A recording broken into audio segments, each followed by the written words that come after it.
Hare Hare Krishna, Hare Krishna, Krishna Krishna, Hare Hare, Hare Ram, Hare Ram, Ram Ram, Hare Hare, Hare Krishna, Hare Krishna, Krishna Krishna, Hare Hare, Hare Rama, Hare Rama, Rama Rama, Hare Hare Krishna, Hare Krishna, Krishna Krishna, Hare Hare, Hare Rama, Hare Rama, Ram Ram,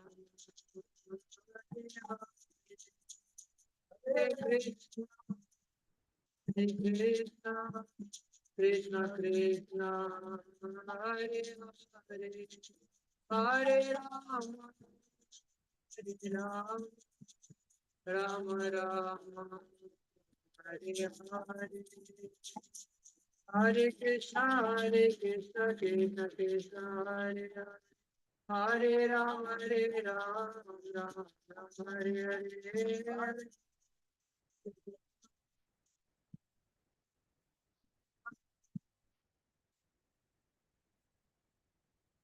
Hare Krishna, Hare Krishna, Krishna Krishna, Hare Rama, Hare Rama, Rama Rama, Hare Hare.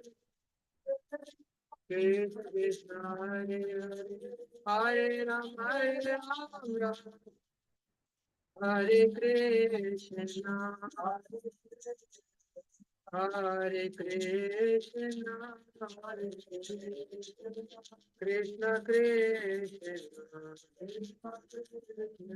Hare Hare, Hare Rama, Hare Rama,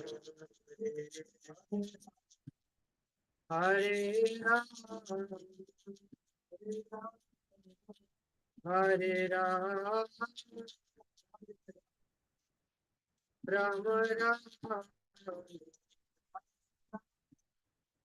Hare Hare, Hare Krishna, Hare Krishna, Krishna Krishna, Hare Hare, Hare Rama, Hare Rama, Rama Hare Hare Krishna, Hare Krishna, Hare Rama,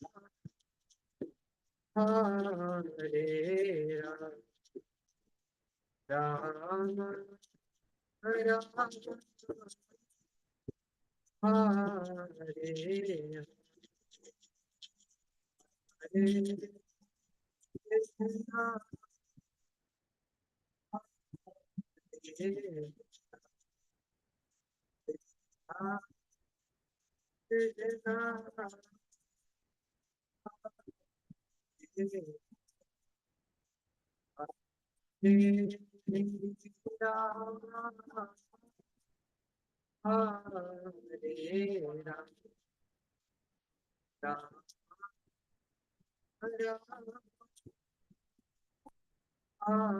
Hare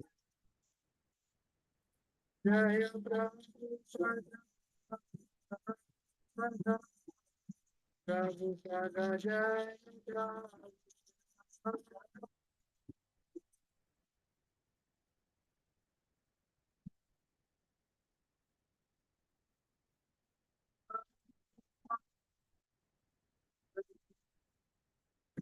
Prabhupada Jaya Jaya Prabhupada, Prabhupada Jaya Jaya Harinam Sankirtan ki jai. Let's chant the prayers first. Om Jnana Timirandasya Jnananjana Shalakaya Chakshurunmilitam Yena Tasmai Shri Gurave Namaha Shri Chaitanya Manobhishtam Sthapitam Yena Bhutale Swayam Rupa Kata Mahyam Dadati Swapadantikam Vandeham Shri Guru Shri Utapada Kamalam Shri Gurun Vaishnavamsya Shrirupam Savijatam Sahan Raghunathanvitam Tam Sajivam Sadvaitam Savadutam Parijana Sahitam Krishna Chaitanya Devam Shri Radha Krishna Padan Sahagana Lalita Shri Vishakhanitaംश्च He Krishna Karuna Sindhu Dinabandhu Jagatpate Gopesh Gopika Kanta Radha Kanta Namostute Tapta Kanchana Gaurangi Radhe Vrindavaneshwari Vrishabhasi Devi Pranamami Hari Priya वाञ्छकल्पतरुभ्यश्च कृपासिन्धुभ्यः च पतितानां पावनेभ्यो वैष्णवेभ्यो नमः श्री कृष्ण चैतन्य प्रभु नित्यानंद श्री अद्वैत गदाधर शिवासदि गौर भक्तवृंद हरे कृष्ण कृष्ण कृष्ण हरे हरे हरे राम राम राम हरे हरे मुखं करोति वाचालं पङ्गुं लङ्घयते गिरिं यत्कृपातं वन्दे श्रीगुरुं दीनतारिणं परमानन्दं श्रीचैतन्येश्वरम्. So we're reading from Srimad Bhagavatam, Canto 4, Chapter 7, verse number 36. Om Namo Bhagavate Vasudevaya. Om Namo Bhagavate Vasudevaya. Om Namo Bhagavate Vasudevaya. Om Namo Bhagavate Vasudevaya. Om Namo Bhagavate Vasudevaya.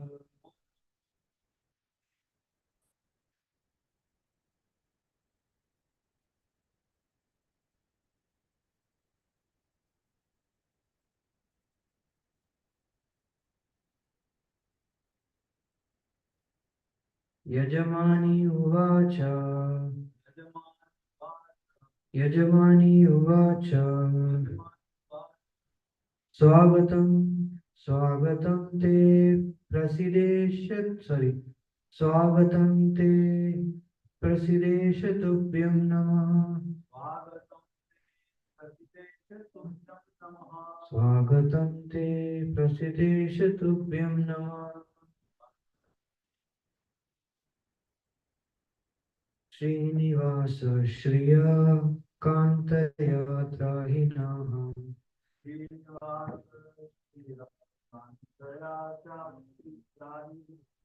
Tamrite Dishanangair Makhashobhate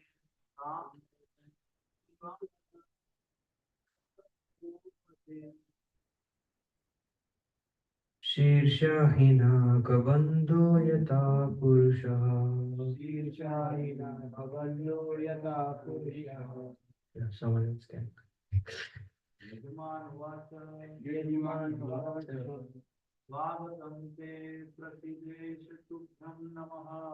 Swagatam te prasideshatubhyam namah.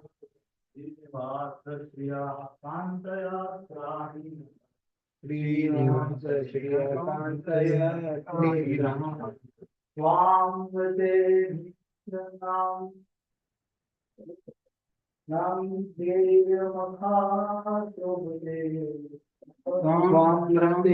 Dishanangair Makhashobhate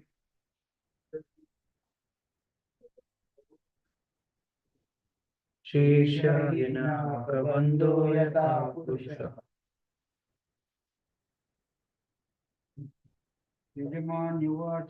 Yajamanyavacha Swagatam te prasideshatubhyam namah.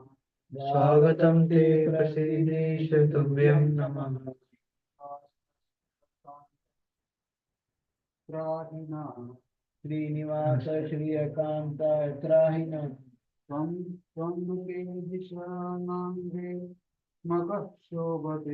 Namrate Dishanagir Makashubhati Ishahina Kabandho Yata Purushaha.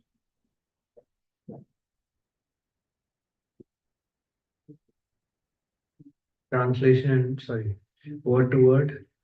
Yajamani, Yajamani, the wife of Daksha, the wife of Daksha, Uvacha, prayed, Su Agatam, Swagatam, auspicious appearance, auspicious appearance, Te, your, Prasida, become pleased, Isha, my dear Lord, Tubhyam, unto you, Namaha, respectful obeisances, Srinivasa, O abode of the goddess of fortune, Shriya, with Lakshmi, Kantaya, your wife, Trahi, protect, Naha, us, Tvam, you, Rite, without, Adisha, O supreme controller, Na, not, Angai, with bodily limbs, Makah, the sacrificial arena, Shobhate, is beautiful, Shirsha Hinaha, without the head, Ka Bandha, possessed of only a body, Yatha, as, Purushaha, a person. Translation purport by Divine Grace Srila Prabhupada ki Jai. The wife of Daksha prayed as follows: My dear Lord, it is very fortunate that you have appeared in this arena of sacrifice. I offer my respectful obeisances unto you, and I request that you be pleased on this occasion. The sacrificial arena is not beautiful without you, just as a body is not beautiful without the head. Purport Srila Prabhupada ki Jai. Another name of Lord Vishnu is Yageshwar. In Bhagavad Gita, it is said that all activities should be performed as Vishnu Yagya for the pleasure of Lord Vishnu. Unless we please him, whatever we do is the cause of our bondage in the material world. This is confirmed herein by the wife of Daksha. Without your presence, the grandeur of the sacrificial ceremony is useless, just as a body without the head, however decorated it may be, is useless. The comparison is equally applicable to the social body. Material civilization is very proud of being advanced, but it is actually the useless trunk of a body without a head. Without Krishna consciousness, without an understanding of Vishnu, the Supreme Personality of Godhead, any advancement in civilization, no matter how sophisticated, is of no value. There is a statement in the Hari Bhakti Sudodaya 3:11. Bhavad Bhakti Hinasya Jati Shastram Japas Tapaha Apranasyaiva Dehasya Mandanam Lokaranjanam. The purport is that sometimes when a friend or relative dies, especially among lower class men, the dead body is decorated, dressed and ornamented, the body is taken in procession. That sort of decoration of the dead body has no actual value because the life force is already gone. Similarly, without Krishna consciousness, any aristocracy, any social prestige, or any advancement of material civilization is as good as a decoration of a dead body. The name of the wife of Daksha was Prasuti, and she was the daughter of Swayambhu Manu. Her daughter Devahuti was married to Kardam Muni, and Kapila Dev, the personality of Godhead, became her son. Prasuti then was the aunt of Lord Vishnu.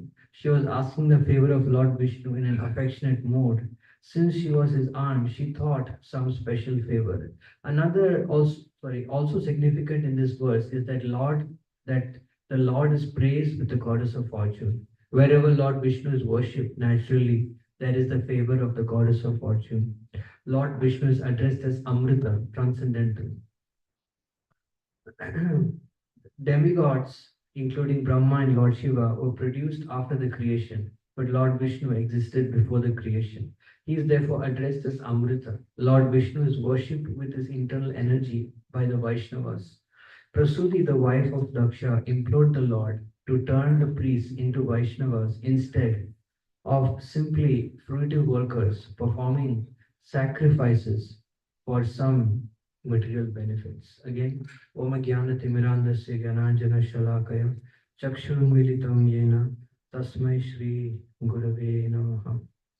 Namo Vishnu Padaya Krishna Prashtaya Bhutale Srimati Bhakti Vedanta Swami Namani Namaste Saraswati Devi Gaurani Pracharini Midurshi Shunyavadi Paschatya Desha Tarini.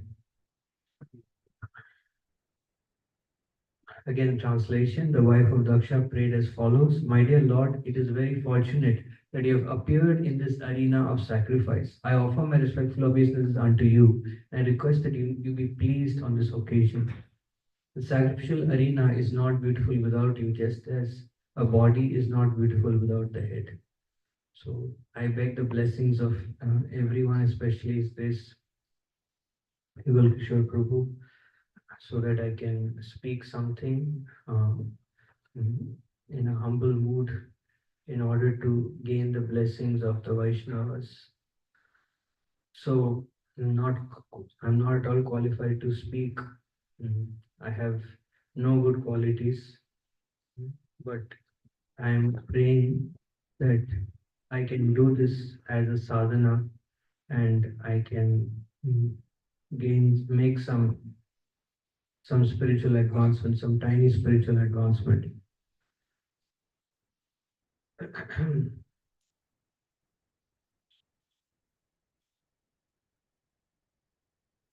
So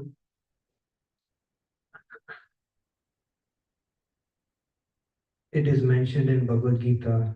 Wednesday was Gita Jayanti. And actually, Bhagavad Gita has so many wonderful, wonderful significance in our daily life. And Bhagavad Gita mentions that any food which is consumed must first be offered as a sacrifice to Vishnu, and then it must be accepted as the Lord's remnants.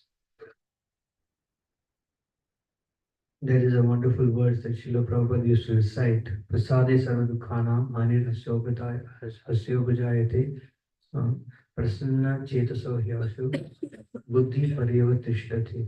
So this verse mentions that by taking the remnants of the Lord, one becomes free from all dukkha, from all lamentation.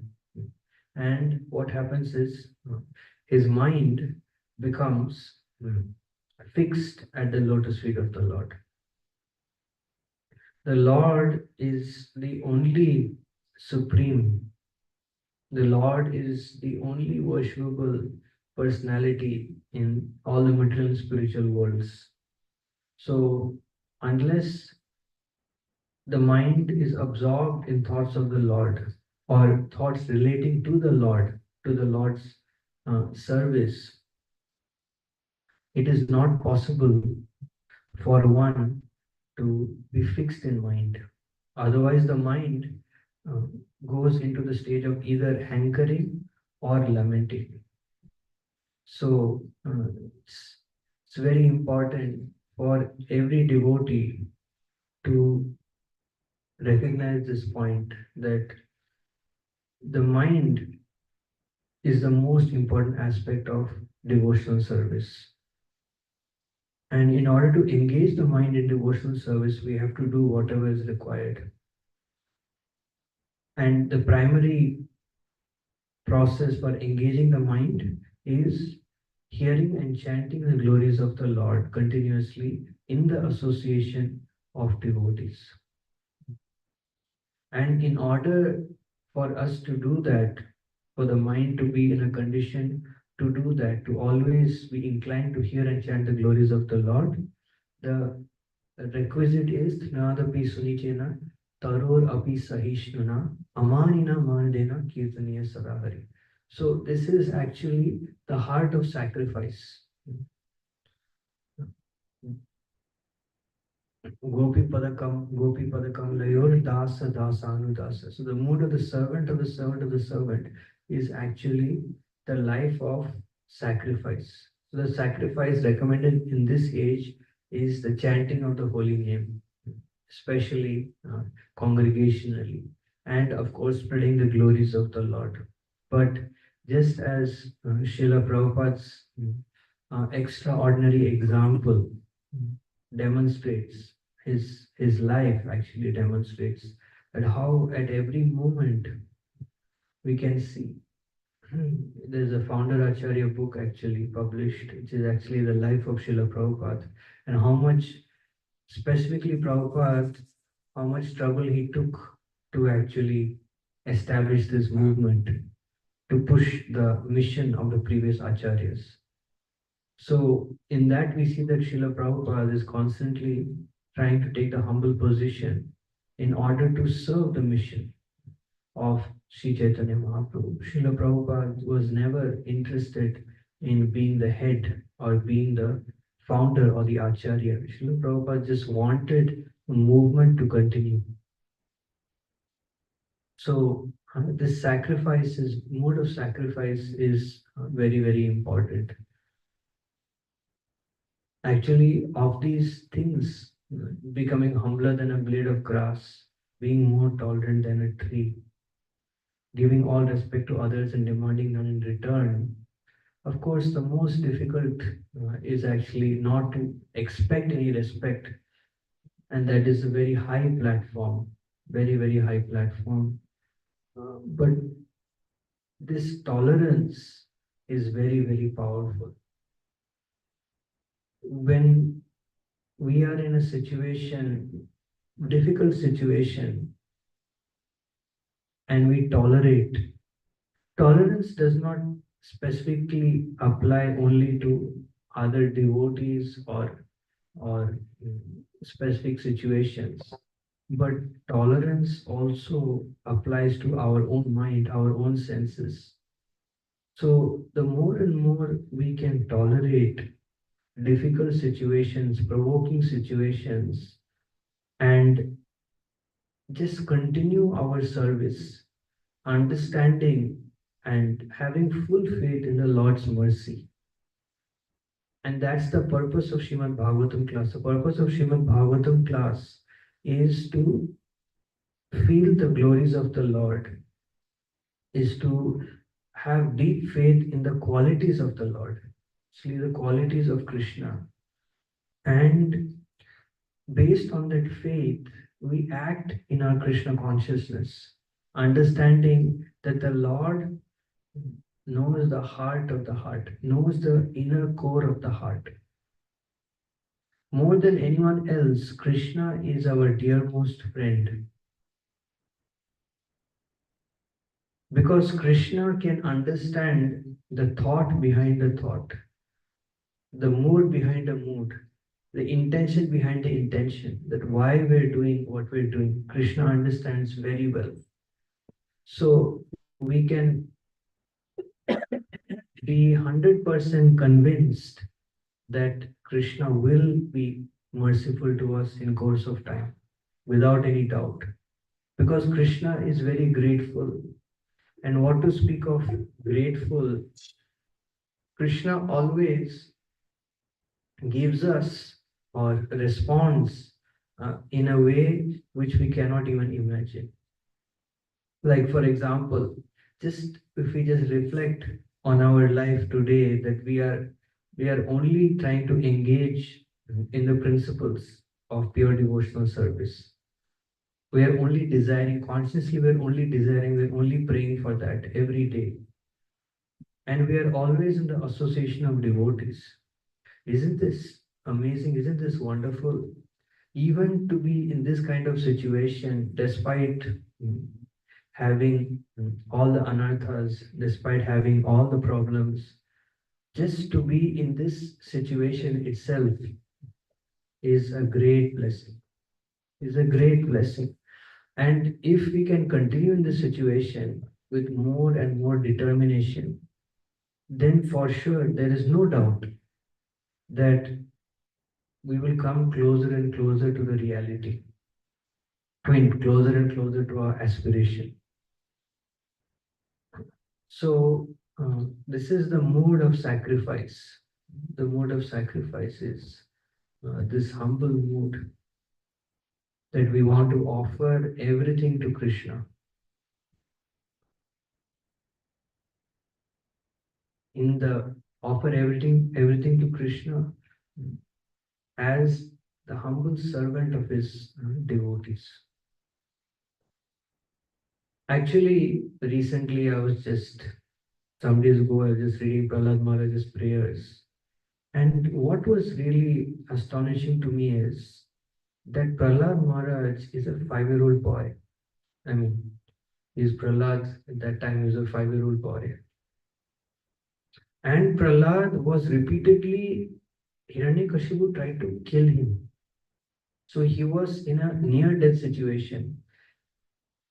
In that situation, not only did he practice very strictly the process of devotional service, but Prahlad Maharaj also very, very heavily preached. And who did he preach to? He did not preach to 100, 200 people. He just preached to his friends. And who are his friends? His friends were all sons of demons. So I was just thinking about two aspects. The first is how Prahlad Maharaj was, was not preaching, was not speaking the glories of the Lord to gain any popularity. And Prahlad Maharaj did not care what would be the next situation, the consequence of his activity. He is just interested in propagating the glory of the Lord. So every day, practically, he was in a life-threatening situation. And as he was preaching, intensity of preaching, if you read, especially seventh canto, seventh chapter, the intensity keeps increasing. It's not the same intensity. It keeps increasing the intensity. Wow, that's extraordinary. That's that's why Lord, this is very special incarnation. Lord Nrsimhadev is very special incarnation.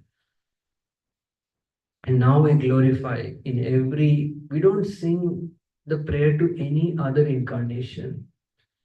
But this particular incarnation, Srila Prabhupada, an eternal associate of Lord Chaitanya and Radha and Krishna, he actually instituted this in our movement. So for the next 10,000 years, we're going to be praying to Lord Nrsimhadev. Lord Nrsimhadev is specifically glorified as Bhakti Vigna Vinashan, one who destroys the obstacles on the path of bhakti. So this is the extraordinary quality of Prahlad. How, what love, what faith Prahlad has in the Lord, that repeatedly he is being tortured, repeatedly he is being rebuked, repeatedly he is in a threatening situation, but he never stopped his service. So if we also want to gain the protection of the Lord, we want the shelter of the lotus feet of the Lord, which is ultimately the shelter of the lotus feet of the Lord, is will be attained. When will we know we have attained the complete shelter? When we can always remember the Lord. We can always chant his holy name. We can always remember his glories with enthusiasm, with eagerness, without depending on name, fame, all these things. So, I mean, I realized recently that I'm very far from that. But at least I thought, let me aspire for that. Let me aspire for taste, for complete absorption in Krishna consciousness.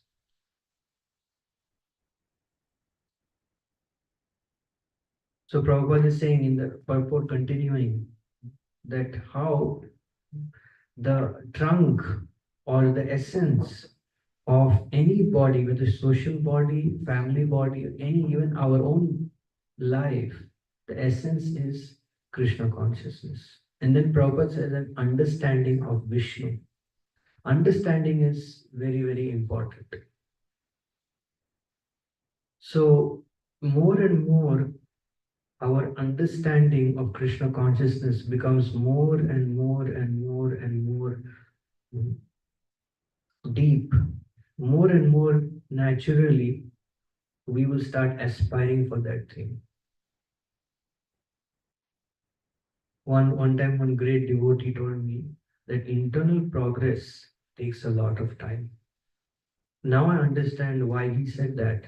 Because actually, internal progress doesn't have to take a lot of time. Like, for example, Dhruva Maharaj. Dhruva Maharaj saw the Lord in just 6 months' time. Very short time, he saw the Lord. Why? Because he was completely convinced in the instruction of Narad Muni. And why was he completely convinced in the instruction of Narad Muni? Because before Narad Muni gave him the instruction, Dhruva Maharaj was already extremely eager to obtain the darshan of the Lord. And he, for whatever reason, he actually in his heart established that seeing the Supreme Lord is the only thing he wants in his life. He doesn't want anything else. Because of that one pointed determination, even before he got the instructions, therefore, when he got the instructions, he followed the instructions in reality, I mean, in totality. Actually, my spiritual master mentions that his example is quite extraordinary because Narad Muni did not come time to time and check, oh, Dhruva, are you following the instruction? Do you have any questions? But he just gave the instruction and Dhruva followed and he attained the perfection. So, by hearing, by contemplating, and especially by associating over a period of time with those who are fully surrendered to the Lord, then this mentality develops more and more that one realizes that actually, apart from pure Krishna consciousness, apart from developing our relationship with Krishna, everything else is completely useless. Is completely useless because we see that everything else in course of time it is forgotten. Anything in this material world is forgotten. Like if a person dies, people only say two things in this world. Either it's good that he died, or he was good but he died. So two things people say in this world. And both things are temporary, very temporary. So the only thing which actually matters is how much we are able to please Krishna. Pleasing Krishna is the only thing which matters. And by even trying to please Krishna, we get so much, we get so much mercy from Krishna. Because that's Krishna's nature. Just by thinking to please him, he becomes so much pleased. That's why the pastime of Putana is very important for devotees. Because by hearing that pastime, meditating on that pastime, you can actually feel mm, how merciful is the Lord and how the slightest desire to serve Him, to please Him, Lord takes that very seriously. Yes, we may go through troubles, we may go through obstacles, difficulties, but we should know for a fact that the whole time Krishna is constantly watching, and Krishna is constantly not only is just he watching, but whenever we are trying to please him, Krishna is already pleased. Just when we try to please, Krishna is already pleased. It's just that Krishna does not show his reciprocation to intensify our Krishna consciousness, to intensify our endeavor in bhakti. So actually, there are three stages. There's thinking, feeling, and willing. Normally, of course, we speak about these in reference to thinking about something negative, sense gratification. But this is also true in Krishna consciousness. So the more and more we think of the goal, we more and more we think of pleasing Guru and Krishna, the more and more we actually feel their reciprocation in our life. And the more and more we feel the reciprocation in our life, to whatever small or large extent, we become determined that no, I should do it. I should do it. I should do it. One time, one person asked Srila Prabhupada, Prabhupada, how do I know that Krishna is pleased or not? Prabhupada said, if you see Krishna, you will understand. So this means that, of course, a person who can please Krishna on the level of prema bhakti, and a person who can please Krishna on the level of anartha nivritti is distinctly different. But definitely it is true that to whatever extent we can please, whatever capacity we may have right now, if we are doing our best, Krishna will definitely let us know that he is pleased with us. And what is the uh, symptom that Krishna is pleased? That we will want to continue. We want to do more and more and more. Although so many anarthas, although so many obstacles, although so many things may be happening, no, we want to do, we want to do, we want to do. We will always have this kind of faith in our heart if we are doing to whatever level we can, we're doing our best, that I have to make advancement. I not only I have to make advancement, but I can make it. I can make advancement. Krishna will definitely help me. This 100% conviction in the Lord's help and in the Lord's mercy is proof that to some extent Krishna is actually pleased, because all it takes for us to become weak in our determination is when we lose faith in this principle, that will Krishna help me, will Guru help me, will they really help? If we are doubting, then there is a danger that our determination in Krishna consciousness will wane or will become weak. So the more and more we can actually feel and we can understand, this is a relationship. This process is, it's not like a mechanical process. It is a person-based process. It's a personal process. So Guru is a person. Krishna is a person. Holy name is a person. Bhagavatam is a person. So more and more we become sensitive in our dealing, in the way we deal, regardless of what may be our condition. If we are very sensitive about the way in which we deal with the different aspects of devotional service, then we feel more and more connection. And the more and more we feel connection, more and more we want to sacrifice. This is the essence, sacrifice. We all know the story of the South Indian Brahmana. Lord Chaitanya Mahaprabhu eventually gave him darshan. So South Indian Brahmana, he was illiterate Brahmana. He didn't even know how to read. But two things he was doing. One thing was that he was following the instruction of his guru. He had full faith in the mercy of his guru. And second thing is that he tolerated all the difficulties. Whatever difficulties came due to his own whatever condition, or when others criticize him, he tolerated. Because he did both these things, he had full faith in the mercy of Guru and carried out the instruction of Guru, and he kept tolerating. Because of both these things, eventually Lord Chaitanya reciprocated.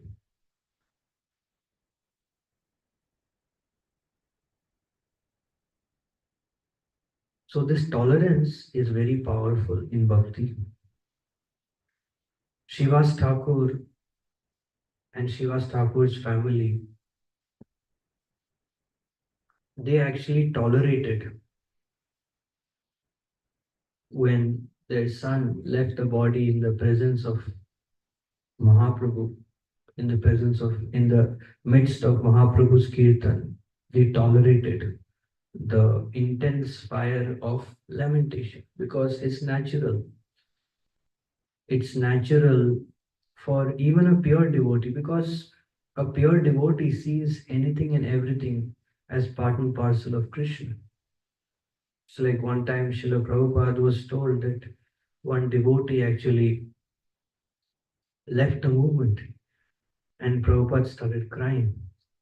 So definitely, even a pure devotee feels, because of a pure devotee's level of connection with any conditioned soul is the highest, because a pure devotee feels how much, understands and feels completely how much that living entity is so much dear to Krishna.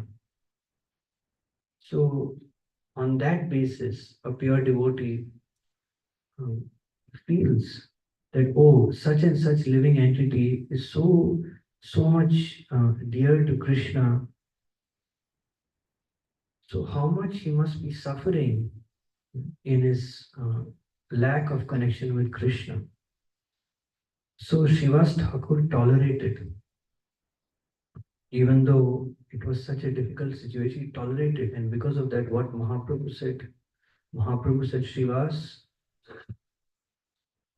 from today onwards, even if Lakshmi Devi becomes a beggar, you will have no problem.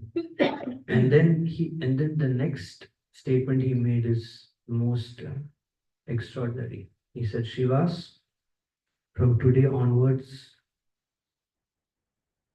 you are part of my family. Or rather, he said, myself and Nityananda Prabhu are your children.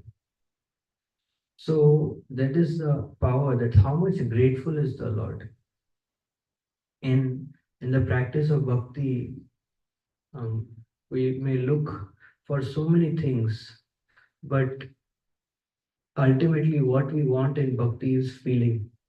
We're not here in bhakti to accomplish things. Prabhupada said one time, that Prabhupada said, I was hearing recently, Prabhupada said, we are not here to become professional. So Prabhupada always condemned this professional uh, system of just becoming very expert. Prabhupada said, no, that is not the way we want to become expert. We want to become expert in our devotion, first of all. So the more and more we become expert in our devotion to the Lord, to that extent our activities have value. Because Krishna says, what to speak of anyone else? Krishna says, even the beauty of the queens of Dwarka, they don't conquer me. But I am eternally indebted to the Vrajvasis. Why? Because their love for me, the quality of their devotion for me is I cannot repay. Na pare, Krishna says, I cannot repay. Krishna is telling the gopis that I cannot repay your love for me, your loving service. So Krishna says, you be satisfied with your devotional service. So that is very important to actually remember. And the essence is actually, the essence of bhakti can be seen in the pages of Chaitanya Charitamrita. Chaitanya Charitamrita is the essence of bhakti, is the essence of pure devotion, the mood behind the mind of a pure devotee. See, there are so many amazing pastimes, amazing, but just for our practical understanding, we can see that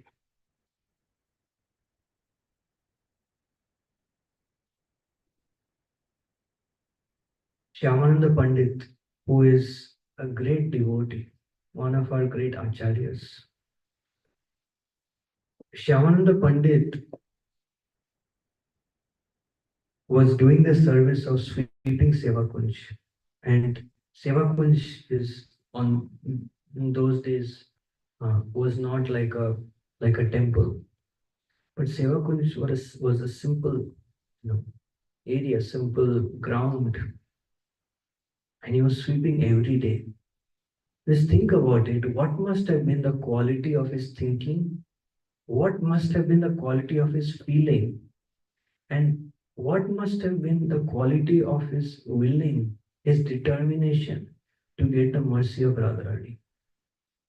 So this proves that Lord Radharani, they are constantly watching the inner disposition of our heart, and they will reciprocate. For sure, they will reciprocate. We should have full faith that they will reciprocate. They may not reciprocate for public eye. Nobody may know, nobody may understand. That's we don't want that anyways. But they will definitely reciprocate. If we are very sincere, if we are extremely serious in our Krishna consciousness. And the only hope for us to make progress in bhakti is the constant mercy of Lord Chaitanya and Lord Nityananda.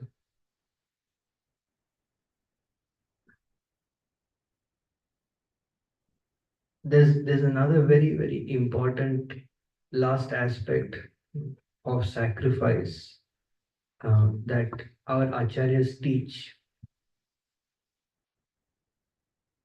Jiva Goswami, who is, of course, we know, is one of the greatest scholars. Prabhupada says he's one of the greatest scholars in our time. And even Sri Vaishnavas, even other acharyas, actually they glorify Jiva Goswami for his literary contribution. Rupa Goswami chastised Jiva Goswami. Multiple times he chastised, but one time he chastised him for something that he did right. Jiva Goswami, he defeated the two proud scholars because why? He could not stand to see them uh, pulling down or criticizing Rupa and Sanatana Goswami. So to defend the position of Rupa and Sanatana Goswami and to defend the Parampara, Jiva Goswami defeated them. And then Rupa Goswami put him into a severe test. And Rupa Goswami said, you cannot stay in Vrindavan because you're too much attached to your scholarship. And when he sent Jiva Goswami away, Jiva Goswami, in that intense situation, he was not eating, he was barely sleeping. That is the time actually he wrote those so many 5,000 verses, or how many over 1,000 verses in glorification. These are the Shat Sandarbhas, glorification of Krishna's Vrindavan pastimes.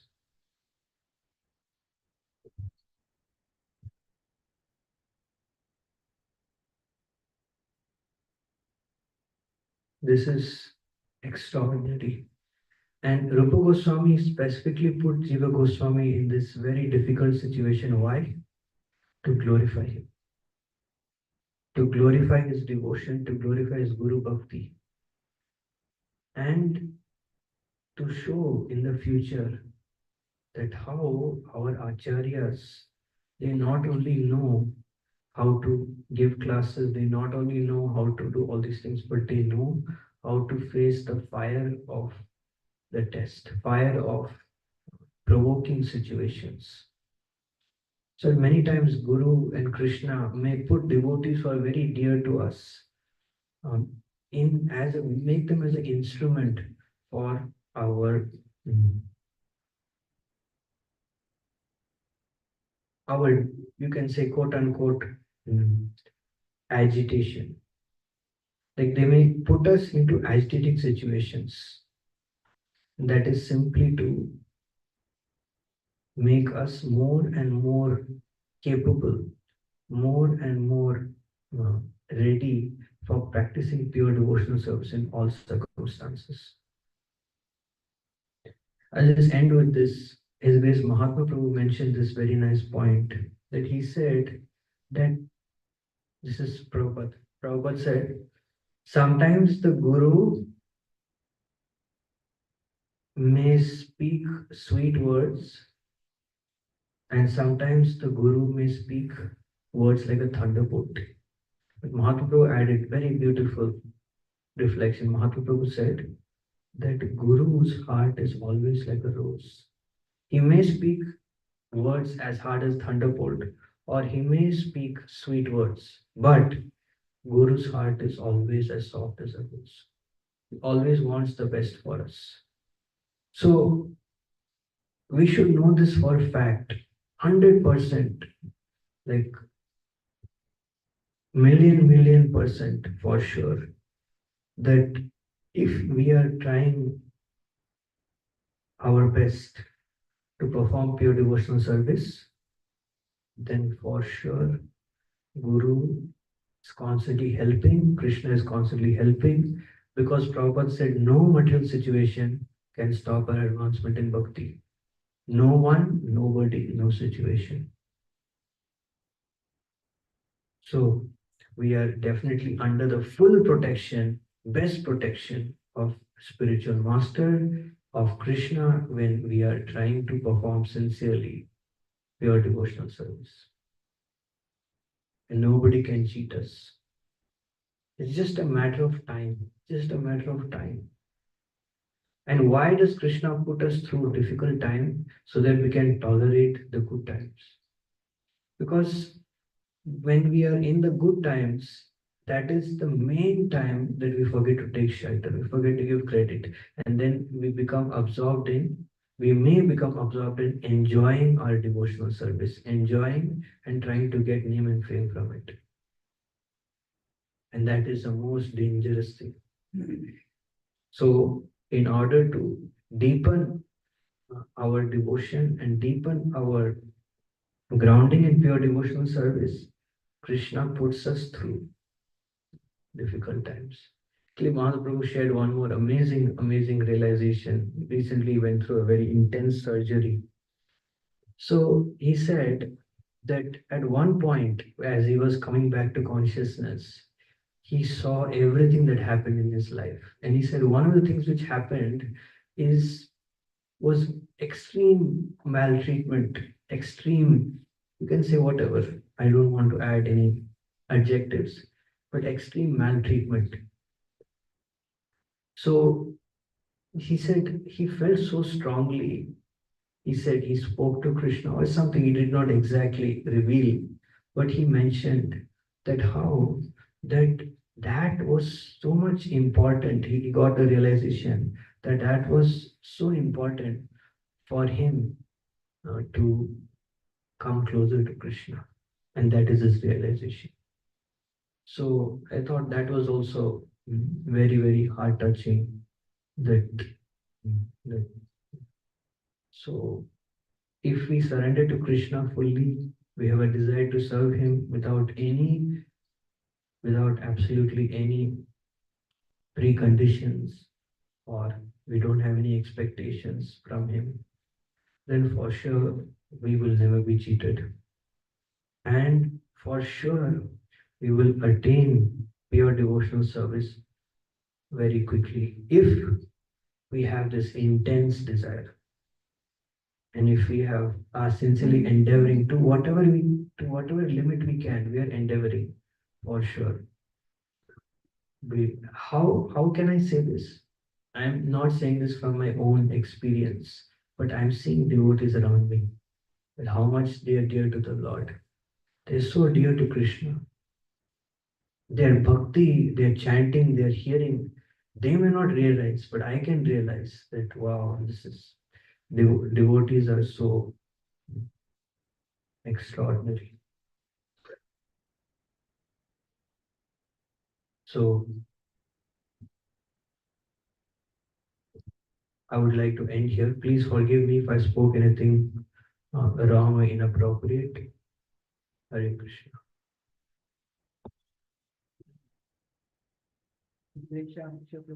Yeah. Anyone has any question or comment online?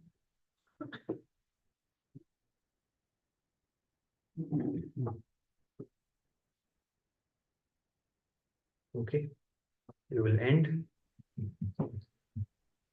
वाञ्छकल्पतरुभ्यश्च कृपा सिन्धुभ्येव च पतितानां पावनेभ्यो वैष्णवेभ्यो कोटि वैष्णव वृंद की जय, श्रील प्रभुपाद की जय।